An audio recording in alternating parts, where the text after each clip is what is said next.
Kula nuwun. Assalamualaikum warahmatullahi wabarakatuh. Kasugengan kalujengan Karhayon miwah kabagas warasan yuswa panjang. Mugi tansah sinandhing kajiwa kasalira dhateng kita dalasan jeneng sami. Lumeberipun tumanduk ingkang nongkrida pamagati kang minulya panjenenganipun Bapak Joko Priyanto, Ibu Lastri Ratageng Gotrah Kalawangsa. Nun kunjuk ngarsanipun sesepuh aji sepuh pini sepuh kasepuhan ingkang hangung mastuti dhateng panangataman ingkang pantes pundi-pundi. Para priyagung para pangarsaning agami, para priyagung para pangarsaning nagari ingkang pantes tinulada dening kala dasih kang sinubeng pakurmatan linangkung besan kinasih sakadang Pandhawa, para tamu sadarung warganing paewahan kakung putri Dahat Winantu Sukapasuki. Nun sewu kula kepareng nyarsa kembil kamardikan nigas wacana karana tinuding pamagati panjenenganipun Bapak Joko Priyanto kepareng aturaken urut rinakiting tata adicara ingkang rinancang rinakit dening kadang Kalawangsa. Nun para tamu sadarung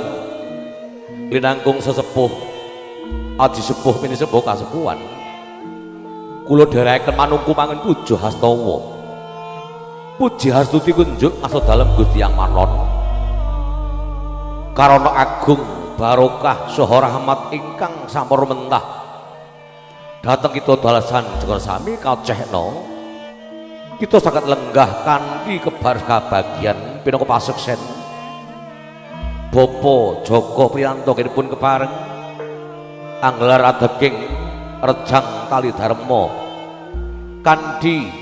rahayu niskala kalis ceping rubeda dunggap titiwahaning mangsa kala lemadening adicara kanggo sirancang dirakit dening kadang Kalawangsa ingkang angka sepisan ninjih atur pambuka kalajengaken suwaning Satmaja pinanganten putri saking Panti Busana tumuju dhateng sasana barigyan daya kalanggahaken wonten ing kursi lengga ya kursi tamtama wisuda lenggah nggono raras Satmaja pinanganten putri katungka suwaning Satmaja pinanganten kakung saking papan palereman kadherekaken Rama ten Ibu pinangka cucuk ing lampah Sang Wimba Saraduta pangarsa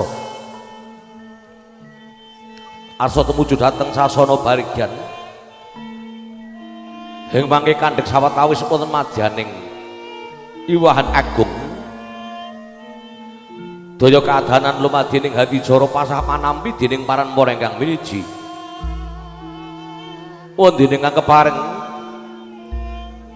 hamasrahaken Satmaja pinanganten kakung pinangka duta pangarsa panjenenganipun Bapak Fajar Bapak Haji Fajar Muslim jinajaran kula gageng besan kinasih ingkang wingking saking laledan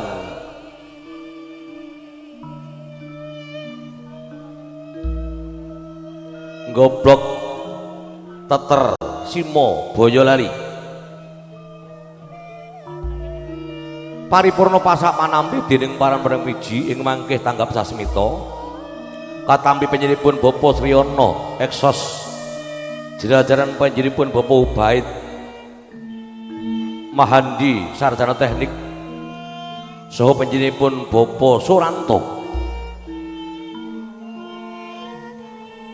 paripurna pasapanampi kepareng netepi adat Widi Widana Satmaja pinanganten kang sinebat hadi cara panggih lajeng mangke kaadanan waosan pandonga wondene wason pandonga badhe kawaos dening Bapa Mohali. Paripurna pandonga ninggih Satmaja pinanganten kepareng netepi adat widiwidana kacar kucur bobot timbang tuwin pasungkeman.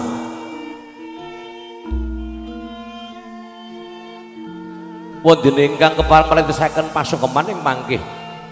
Ibu Prias ingkang kepareng hang lolos juwung Satmaja pinanganten kakung panjenenganipun Bapak Dr. Andes Soekardi.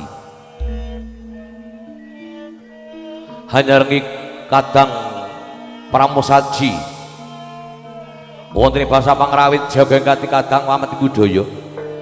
kepareng marak mangayon ngaturaken suka parisuka ingkang jumbuh swasana nyugata para tamu kinarya miyak sepiring swasana parigan kang gelar wonten ing kalodhangan menika kandhek sawetawis kadang pameti budaya ing mangke pamaugati panjenenganipun Bapak Joko Priyanto Ibu Lastri kepareng ngaturaken raos pangraos ingkang mijil saking Teling Wardaya kang senebat atur pambagirja yuwana karana jroning panggalih panjenenganipun kebaros kabagian ondok-ondok jroning panggalih boten kaya atur piyambak ingkang menika miji Yun Sanjata pilungan panjenenganipun Bapak Abdul Haris Alamsah SPD MPD jinajaran warga ageng saking panjenenganipun Bapak Joko Priyanto Barat Ageng Kudraka Wangsa.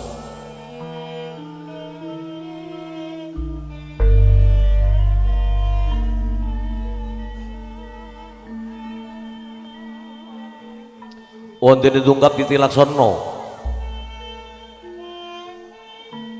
ingkang pungkasan mbok pilih mangkih Satmaja pinanganten sekalian wis kepareng kajengaraken tumuju dhateng Korening parigan jinajaran keluarga ageng panjenenganipun Bapak Joko Priyanto pralampi tetedha parigan wus paripurna mangkono rantamaning Titi Laksana adeki wahan rejang tali dharma kang ginalar Bapak Joko Priyanto ngatur pirsa katur juru panitia priksa bebiling mangkih kirang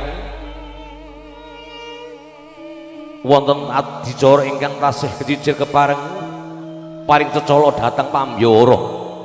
para tamu wilujenggan kanthi mardu madhing manggalih sinambihan rantuh Titi Laksana adicara rejang tali dharma mriki kangge menika nun kalau nun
sirep jroning wiwahan agung kang ginelar wanci kalodhangan punika